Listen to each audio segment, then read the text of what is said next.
Hey guys, welcome back. Yesterday, you took a look at the Pentagon Papers, which were an explosive element that further decreased support for the Vietnam War back in the United States. The Pentagon Papers revealed that government officials had been misleading the American people about this war for years. This leak angered and embarrassed our government because they tried to suppress this publication, but they were not able to do so.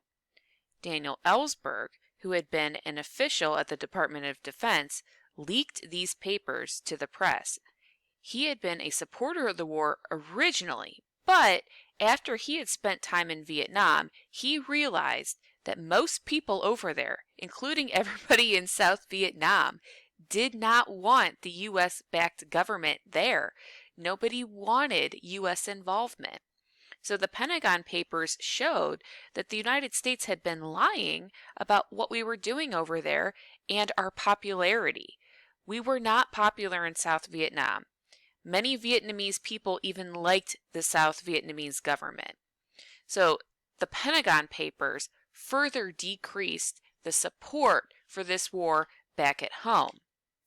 We are going to skip a lot of things that occur in the late 1960s, early 1970s, just because for the purpose of this unit, we're really just concerned about how this impacts the Cold War in general.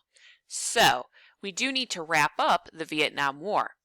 That being said, in the early 1970s, the United States agreed to withdraw all of its troops from South Vietnam and to help rebuild the country. And over time, the communist leaders in the North tried to launch offenses on the South Vietnamese government. The final one was called the Ho Chi Minh Campaign, and the entire point of it was to capture Saigon.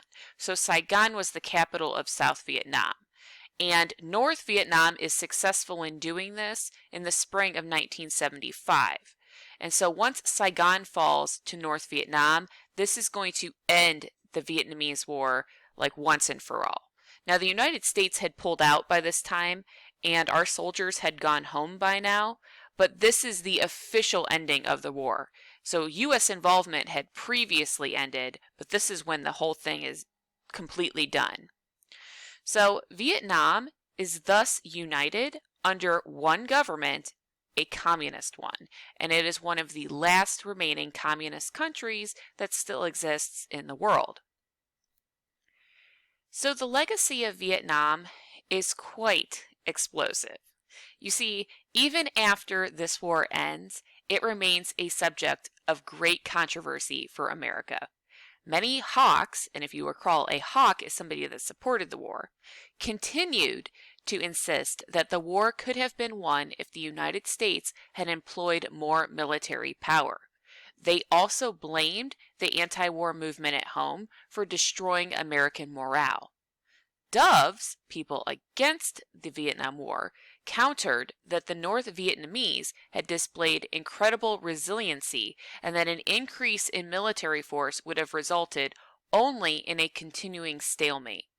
In addition, these doves argued that an unrestrained war against North Vietnam might have prompted a military action from China or even the Soviet Union, because even as it was, this Vietnam War was just a proxy war. China and the Soviet Union provided money and weapons to the North Vietnamese, and the United States was directly supporting the South Vietnamese. So, as such, this is not going to improve our relationship between, us and China or us and the Soviet Union. But the war did serve as a replacement for a full-scale conflict among these rivals. So this is preventing a growing hostility between the US and the Soviet Union as far as us having a full-blown war with them, but this is a proxy war, meaning that the United States was supporting South Vietnam and the communist countries were supporting North Vietnam. So this war resulted in several major US policy changes. First, the government abolished the draft, which, as you can imagine, stirs up a lot of anti-war sentiment. Also, this war led to the ratification of the 26th Amendment in 1971, which extended voting rights to Americans that were 18 or older. Prior to this, you had to be 21 to vote.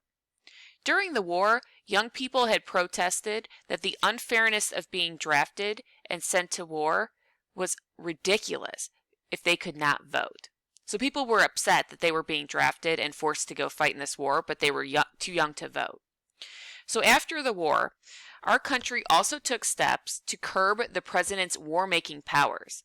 So a lot of people thought that Presidents Johnson and Nixon had exceeded their constitutional powers by waging an undeclared war. Because if you recall, we never really declared war. We used that Gulf of Tonkin resolution to send in troops, and then we kept sending in more and more and more. So in 1973, Congress passed the War Powers Act, and it says that a president must inform Congress within 48 hours of sending forces into a hostile area without declaration of war. In addition, those troops can't be there for any more than 90 days unless Congress says it's okay. So since this passage, a lot of people have been debating the War Powers Act, and some people that, it gives Congress too much power, but a lot of people really just feel like, it clarifies the separation of powers between our different branches of government. Now, in a broader sense, the Vietnam War has significantly altered America's views on foreign policy. It has been labeled the Vietnam Syndrome, but now Americans pause and consider possible risks to their own interest before deciding whether or not to intervene in the affairs of other nations. In part because of Vietnam, U.S. potential involvement in foreign war comes under intense scrutiny today. Recent presidents have been pressured to present a case for compelling national interest before sending U.S. forces to some place overseas, right?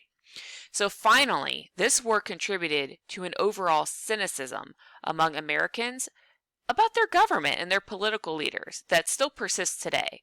A lot of people grew suspicious of their government, and a lot of this has to do with how much they were lied to during the Vietnam War. People used to, before this incident, they used to completely trust their government. And now, people are always suspicious of the government. And now people always think that politicians are liars. And they always think that the government is hiding something from them. Now, in addition to all of these various, legacies of the Vietnam War, there's also, problems that erupt in Southeast Asia in general. Other countries near Vietnam, such as Cambodia, for example, experience a lot of violence. So there is a huge disruption to this entire region. There's a lot of violence, there's a lot of fighting, and there's something that's called the Khmer Rouge, which we're not going to talk about here, but, Cambodia suffers a massive, occupation by the Khmer Rouge, and they kill a lot of people in Cambodia.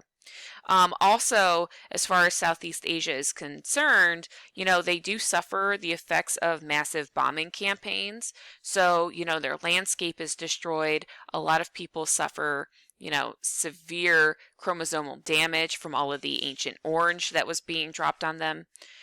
So, all in all, the legacy of Vietnam is not a positive one.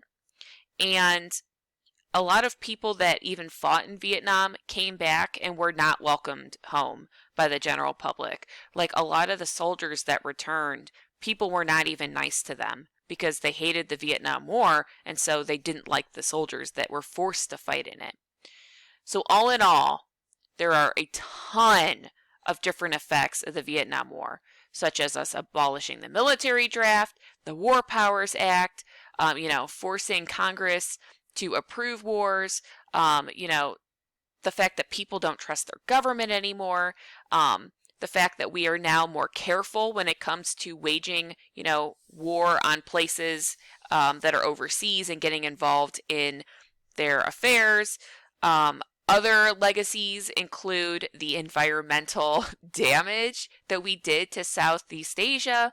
So all of these items are important to us, and that is why your homework assignment, which I am hiding in this lecture to prevent you guys from not listening.